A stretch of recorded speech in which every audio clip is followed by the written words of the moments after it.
yeekobaana n'abayeekera ba M23 okutuusa ebikolobero ku bantu mu bitundu ebyenjawulo mu ggwanga eryo, yeenyigira mu kubba ebyobugagga eby'omuttaka ng'ali wamu n'abayeekera ssaako n'okwagala okuvuunika gavumenti eriko eya Mwami Felix Tshisekedi.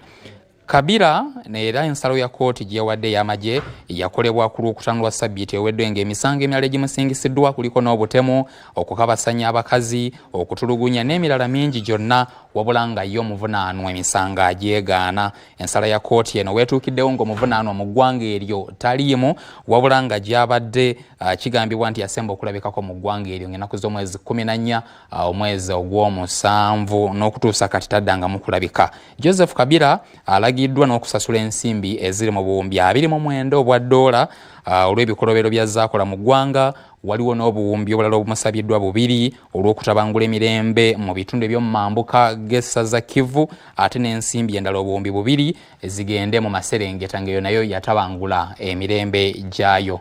Gw'olaba ku kamera z'oyo ye President Kabila yaliko President w'eggwanga eryo Joseph Kabila, emyaka 18 gye yakulembera eggwanga eryo erya Democratic Republic of Congo, naye kati ayiggibwa olw'okuba nti ateereddwako emisango. Kigambibwa nti yayizza omuli okwenyigira mu bumenyi bw'amateeka, eggwanga okuliryamu olukwe, ate awalala abalaze nti yenyigira mu buli bw'enguzi n'emisango mirala mingi nnyo egimuvunaaniddwa. Kati ayiggibwa wadde nga tebannamulabako era bafulumizza n'ekiwandiiko amulabako amukwate bamuleete avunaaniwe. Ye Joseph Kabila, biri mu ggwanga erya Democratic Republic of Congo.